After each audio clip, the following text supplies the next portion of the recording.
welcome. This has been a long time coming, so sorry if I'm a little nervous or also a little loss of words. I took a family member by this house a couple weeks ago.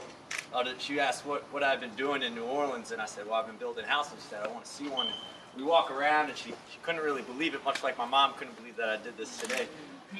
And when I left, these words came out of my mouth that I never really thought about, and now thinking about them, I can't stop thinking about it. And I said, this is the greatest thing I've ever done. This is my biggest accomplishment. And it's not so much the construction. It's not so much the construction or all the difficulties we had or all the problems we had to solve, but it's the cause, and it's the importance of this woman, and it's the worth of getting her home, and it's the value of that for this neighborhood in general. I just feel incredible about it. Now, with that said, that doesn't mean there were a lot of hardships and a lot of frustrations and a lot of setbacks that came with this house. We started in mid-December and ended in late February. And when Andy and I first walked in December, we called it the Monster. Due to its size, pretty long, but also you could just tell there were going to be a lot of things that were going to have to be worked out, a lot of late-night conversations over beers, Andy and I saying, how are we going to do this?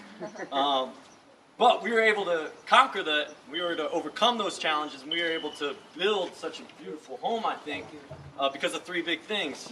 And I want to really make sure that these are all mentioned in depth, so I'm sorry if I talk so much. The first is the project as a whole. We get a lot of credit. We get a lot of gifts. We get a lot of free dinners from volunteers. Wink, wink to mine this week. But we are like very, very small percentage of the big picture at the St. Bernard Project.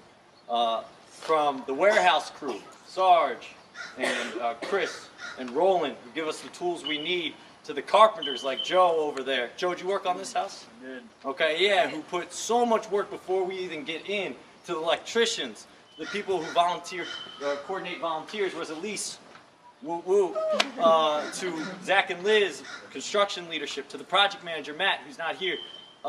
We are a small piece of the puzzle. And it's the whole project as a whole that comes together to make these things possible. So I want to give a big round of applause. This is their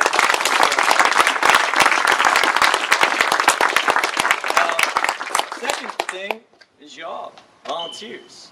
We couldn't logistically do what we do without you, right? The cost would be too much. It'd take too much because we don't have enough time, right? Hanging drywall, the more hands you got, the better.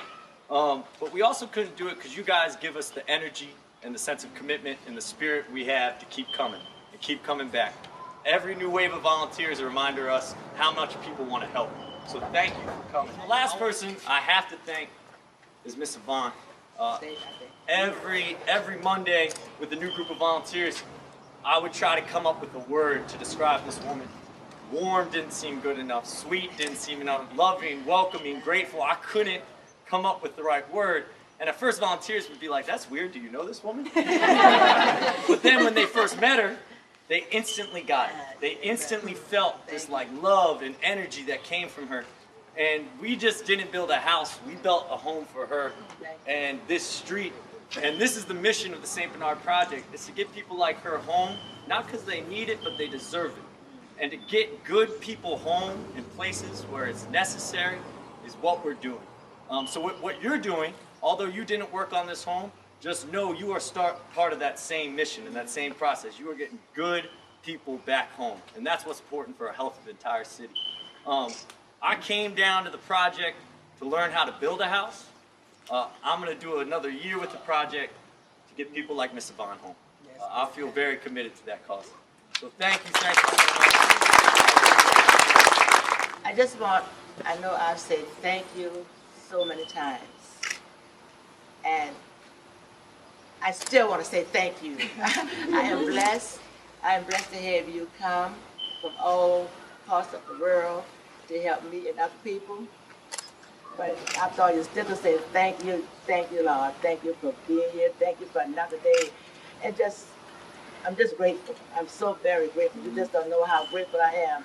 And I thank God and I thank all of you for everything that you have done. And I will always be grateful and appreciative for everybody. That's what I can say. And thank you. On the count of three, I'd like everybody to say welcome home. 1, 2, 3. Welcome home!